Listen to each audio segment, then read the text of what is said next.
नमस्कार दोस्तों, यदि आपका मैथ का द्वितीय पाली में पेपर है तो एक बार आप ना इस क्वेश्चन पेपर का ऑब्जेक्टिव क्वेश्चन देखकर जरूर जाइएगा। क्योंकि जैसे दोस्तों हिंदी का आपका बहुत इजी पेपर था द्वितीय पाली का, वैसे ही दोस्तों मैथ का उससे भी आसान क्वेश्चन आपको देखने को मिलेगा। आप लोगों को टेंशन नहीं लेना है, बस एक बार इसे देख कर जाना है, ठीक है ना। क्योंकि दोस्तों मैं हिंदी का ना जो बताया था एकदम हू बहू वही एक्यूरेट छप गया था पेपर में। तो दोस्तों इसको मिस मत करना। और आज दोस्तों मैथ में भी 100 में 50 ऑब्जेक्टिव क्वेश्चन हर हालत में आपको ठोक कर आना है, ठीक है ना। अभी हम आपको ये भी बताएंगे कि अगर क्वेश्चन पेपर वायरल होगा तो वो कहाँ आपको मिलेगा, वो भी हम आपको बताएंगे। तो आप लोग टेंशन मत लीजिए, और आज भी 100 में 50 आपको ऑब्जेक्टिव क्वेश्चन करके आना है मैथ में, ठीक है ना। और एकदम धुआं धुआं आपको मैथ में करके आना है। तो आइए दोस्तों इसका ऑब्जेक्टिव क्वेश्चन बताते हैं। हम जैसे बताएंगे एकदम हू बहुत एक्यूरेट वैसे ही आएगा। बस आज आप लोग पेपर देकर आइए, फिर हमें आप लोग बताइएगा, ठीक है दोस्तों। पहला नंबर आपका क्वेश्चन है, सबसे छोटी अभाज्य संख्या 2 और सबसे छोटी भाज्य संख्या जिसको 4 बोलते हैं का गुणनफल। गुणनफल का मतलब होता है गुणा। तो सबसे छोटी संख्या और सबसे छोटी भाज्य संख्या और सबसे छोटी अभाज्य संख्या का गुणनफल क्या होता है दोस्तों, 8 हो जाता है। तो ऑप्शन नंबर आपका सी नंबर दोस्तों बिल्कुल सही जवाब मिल जाएगा, ठीक है ना। सी नंबर आपका बिल्कुल सही जवाब मिल जाएगा दोस्तों। अगर क्वेश्चन वायरल होगा तो हम आप लोगों को यहाँ पर डालेंगे, और यहाँ पर हिंदी का डाले थे दोस्तों। यहाँ पर देख लीजिएगा, गूगल ओपन करिएगा अपने मोबाइल में, हम बता देते हैं। गूगल ओपन करिएगा और यहाँ पर सर्च करिएगा स्टडी प्लस। क्या सर्च करिएगा, स्टडी प्लस लिखकर सर्च करिएगा। जैसे आप लोग लिखकर सर्च करेंगे ना तो यहाँ पर आपको ऐसा पेज खुल जाएगा। यहाँ पर स्टडी प्लस लिखा होगा, इस पर आपको क्लिक करना है, ठीक है। इस पर क्लिक करना है। यहाँ पर दोस्तों सब्जेक्टिव क्वेश्चन है ना। जैसे ही दोस्तों पेपर वायरल होगा तो हम यहीं पर डालेंगे, और आप लोग यहाँ से आकर देख लीजिएगा। हिंदी का आप जाकर देखिएगा ना, तो हम हिंदी का दोस्तों डाले हुए थे, अभी हम आपको दिखा देते हैं। ये देखिए हिंदी का हम डाले हुए थे, है ना। हिंदी का यहाँ पर देख सकते हैं, आइए यहाँ पर देख लीजिए हिंदी का डाला हुआ है। और वैसे ही हम मैथ का भी डालेंगे। तो एक बार ना इस वेबसाइट पर आकर आप लोग देख लीजिएगा, है ना। और एक बार चेक कर लीजिएगा यहाँ पर स्टडी प्लस, ठीक है ना, स्टडी प्लस। और हमारे ग्रुप को ज्वाइन कर लीजिएगा हर हालत में, तभी सब कुछ नोटिफिकेशन आपको मिलेगा। अभी संस्कृत का, साइंस, सोशल साइंस, इंग्लिश का सब पेपर होने वाला है, तो इस ग्रुप को आप लोग ज्वाइन जरूर कर लीजिएगा, ठीक है ना। तो आइए हम आपको दूसरा नंबर क्वेश्चन बताते हैं।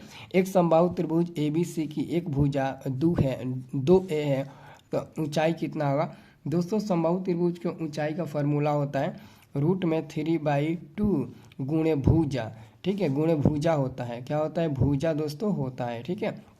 तो हो जाएगा रूट 3/2 गुणे भुजा का मान 2A है, तो 2A हो जाएगा। 2 से 2 कट जाएगा तो बचेगा रूट 3A बचेगा, ठीक है। ऑप्शन नंबर 20 सही उत्तर होगा।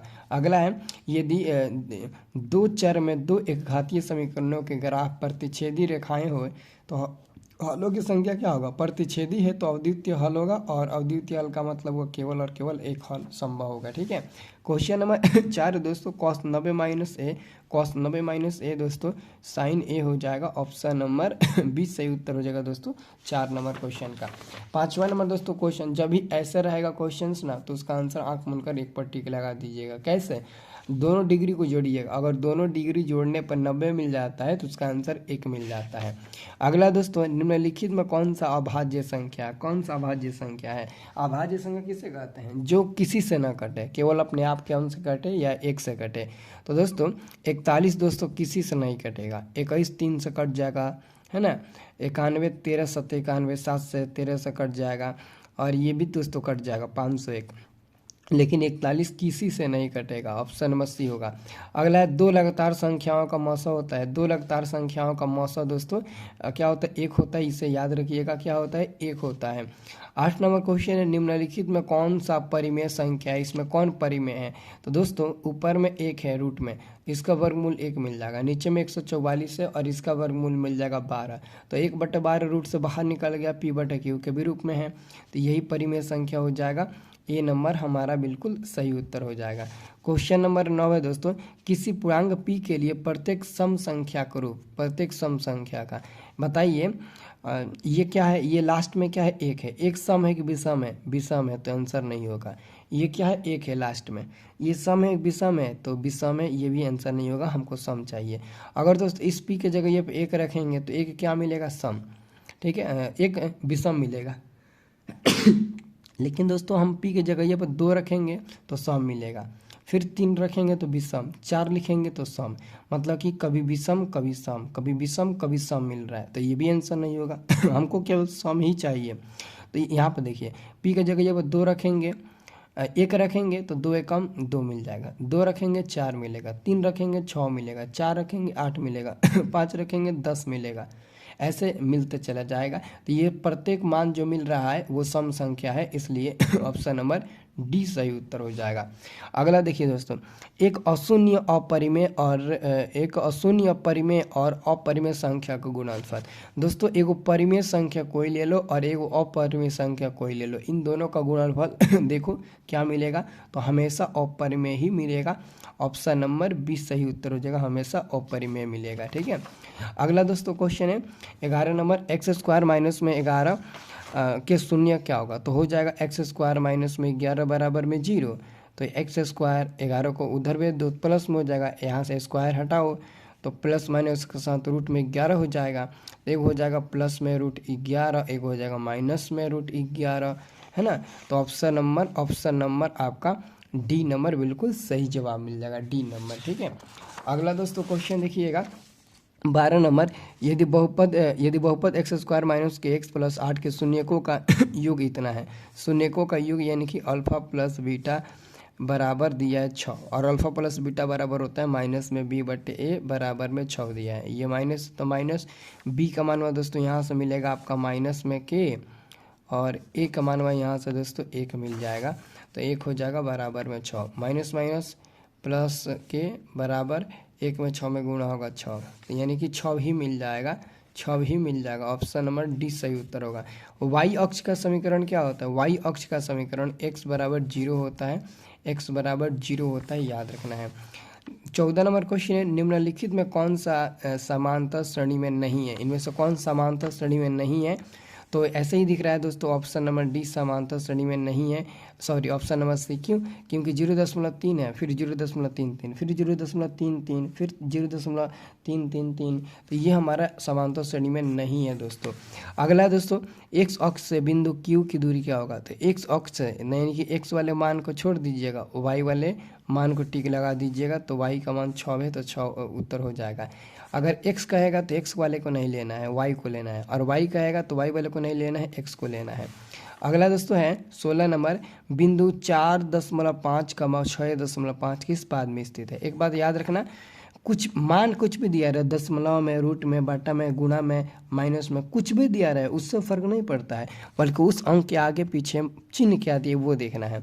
इसके पीछे दोस्तों कौन सा मान छुपा हुआ है, प्लस मतलब कि चिन्ह छुपा हुआ है, 6.5 के भी पीछे यहाँ पर प्लस छुपा हुआ है, तो प्लस प्लस हो जाएगा, प्लस प्लस प्रथम पाद में होता है, ए नंबर सही उत्तर होगा। अगला क्वेश्चन है दोस्तों 17 नंबर, बिंदु ए बी को मिलाने वाली रेखाखंड का मध्य बिंदु का नियामक, तो मध्य बिंदु का नियामक कैसे निकालते हैं, ए बिंदु का पहला और बी बिंदु का पहला जोड़कर हम लोग 2 से भाग दे देते हैं, फिर ए बिंदु का दूसरा और बी बिंदु का दूसरा जोड़कर 2 से भाग दे देते हैं, तो ये 4/2 मिल जाएगा, वो माइनस में 2/2 मिल जाएगा, ये कटेगा तो 2 मिलेगा, ये कटेगा तो -1 मिलेगा, तो ऑप्शन नंबर डी हो जाएगा 2, -1, ऑप्शन नंबर सी हो जाएगा, सॉरी सी नंबर हो जाएगा। ठीक है, अगला दोस्तों क्वेश्चन देखिएगा, जब भी दोस्तों ऐसे क्वेश्चन आएगा, मूल बिंदु से बिंदु P -a, -b या -a, +b या +a, -b रहेगा, कुछ भी रहेगा माइनस प्लस में, तो इसको अंदर रूट में a² + b² ही समझना है। ठीक है ना। अगर x के भी रूप में रहेगा तो उसका भी हो जाएगा x² + y² के रूप में अंदर रूट में हो जाएगा। ठीक है, ये आपको याद रखना है, p के भी रूप में रहेगा तो p ही हो जाएगा। अगला दोस्तों 9 10 square alpha minus 9 sec square alpha, तो यहाँ भी 9 है, यहाँ भी 9 है, तो 9 कॉमन लेंगे तो ब्रैकेट में बचेगा 10 स्क्वायर अल्फा, माइनस में बचेगा सेक स्क्वायर अल्फा। ठीक है, तो 9 इसका मान हो जाएगा दोस्तों -1, क्योंकि 10 पहले है, सेक बाद में है, तो हो जाएगा -9, ऑप्शन नंबर 20 सही उत्तर हो जाएगा। क्वेश्चन नंबर 20 है, यदि एक घनाभ की लंबाई, चौड़ाई और ऊंचाई क्रम से इतना है तो इसका विकर्ण क्या होगा। तो दोस्तों घनाभ का विकर्ण होता है अंदर रूट में l² + b² + h²। ठीक है, तो दोस्तों l का मान 10 का स्क्वायर, b का मान 8 का स्क्वायर, h का मान 6 तो 6 का स्क्वायर, तो ये रूट में हो जाएगा, इसका हो जाएगा 100, ये हो जाएगा 64 और ये हो जाएगा 6 का स्क्वायर 36। दोनों को जोड़िएगा तो मिल जाएगा, तीनों को जोड़िएगा 200 मिल जाएगा। और 200 को दोस्तों हम 2 गुणे 100 लिख सकते हैं रूट में। 100 का वर्गमूल दोस्तों निकल जाएगा 10 और रूट 2 नहीं निकलेगा, इसलिए रूट में हो जाएगा 10√2। ऑप्शन नंबर ए सही उत्तर हो जाएगा। अगला क्वेश्चन है, यदि किसी घटना की संभावना p है तो इसका पूरा घटना की संभावना क्या होगा। एक में से p घटा देंगे, बस हो गया। ऑप्शन नंबर डी सही जवाब मिल जाएगा, एक में से p घटा देंगे। अगला, यदि किसी घन का प्रत्येक किनारा l इकाई हो तो उसका संपूर्ण पृष्ठ क्षेत्रफल क्या होगा। 6l² होता है। ऑप्शन नंबर 20 सही उत्तर हो जाएगा। 23 नंबर क्वेश्चन है, आंकड़े इतना इतना का बहुलक क्या होगा। इसमें बहुलक खोजना है आपको। जो अंक सबसे ज़्यादा बार आपको दिख रहा होगा वही बहुलक हो जाएगा। देखो 9 9 9 9 3 बार है सबसे ज़्यादा बार, तो 9 ही आपका उत्तर हो जाएगा। 9 सबसे ज़्यादा बार है तो 9 ही आपका उत्तर हो जाएगा। ठीक है चलिए, क्वेश्चन नंबर आपका 24 है ना। निम्नलिखित में कौन केंद्रीय प्रवृत्ति का माप नहीं है। तो ऑप्शन नंबर डी हो जाएगा मानक विचलन। π/3 है, पाई हो या π/3 हो या π/3 के साथ और कोई भी अंक हो, पाई के साथ माइनस में प्लस में गुणा में कुछ भी हो, अगर पाई उसमें आ जाएगा ना तो अपरिमेय संख्या बन जाएगा। ठीक है ना। ऑप्शन नंबर 20 सही उत्तर हो जाएगा। अगला क्वेश्चन है, द्विघात बहुपद y² प्लस में 3y प्लस में 2 के शून्यकों का योग। तो शून्यकों का योग होता है अल्फा प्लस बीटा बराबर में माइनस में b/a। तो माइनस है तो माइनस, b का मान 3 है तो 3, a का मान यहाँ पर 1 है तो 1 हो जाएगा। ठीक है तो ये हो जाएगा माइनस में 3 हो जाएगा। ऑप्शन नंबर डी सही उत्तर हो जाएगा। अगला क्वेश्चन है 27 नंबर, 8 के पावर 0 गुणे 2 का पावर 0। तो दोस्तों 8 के पावर 0 का होता है मतलब 1, 2 का पावर 0 का भी मतलब होता है 1, 1 1 में गुणा होगा 1 मिल जाएगा। दुनिया का कोई भी अंक हो अगर उसका पावर 0 हो तो उसका मान 1 ही होता है। अगला दोस्तों इसको गुणा करो, y² में 1/y से, y² गुणे 1/y, फिर प्लस में y² गुणे 3 हो जाएगा। तो एगो से ये कट जाएगा तो y प्लस 3y² बचेगा, y plus 3y²। Option number D सही उत्तर होगा। अगला क्वेश्चन दोस्तों, एक घड़ी के मिनट वाली सुई 60 मिनट में कितना डिग्री का कोण बनाती है। दोस्तों एक घड़ी की मिनट वाली सुई जो होती है ना वो 1 मिनट में 6 डिग्री का एंगल बनाती है। तो 60 मिनट में कितना डिग्री का एंगल बनाएगी। 60 मिनट में मिनट वाली सुई, तो 6 में 60 से गुणा कर देंगे तो मिल जाएगा 6 का 36, यानी कि 360 डिग्री का एंगल बनाती है ना। ये मिनट वाली सुई है।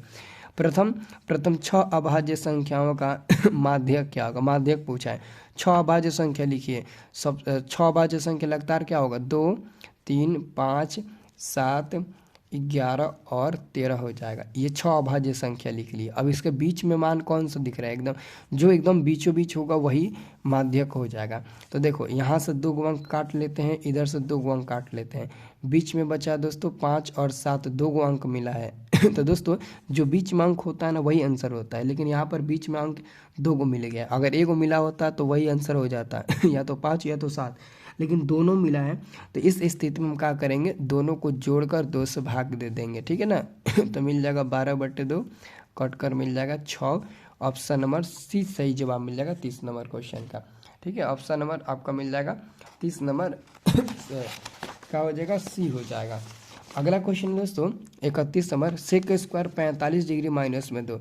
तो सेक 45 का मान होता है रूट में 2, इसका स्क्वायर माइनस में 2, रूट 2 का स्क्वायर 2 - 2 और फिर 2 में से 2 गया 0। ऑप्शन नंबर 20 सही उत्तर मिलेगा। 2 × 1 - साइन स्क्वायर है, तो 2 1 - साइन स्क्वायर का मान होता है कॉस स्क्वायर ए, और बाटा में ऑलरेडी कॉस स्क्वायर ए दिया है, तो ये कटेगा तो सिर्फ 2 ही ना बचेगा। ऑप्शन नंबर सी सही उत्तर होगा। अगला है दोस्तों, यदि थीटा बराबर 90 डिग्री तो लिख दो साइन थीटा की जगह ये पर 90 डिग्री माइनस में कॉस थीटा की जगह ये पर 90 डिग्री, साइन 90 का मान 1, कॉस 90 का मान 0, 1 में से 0 गया 1। ऑप्शन नंबर 20 सही उत्तर हो जाएगा।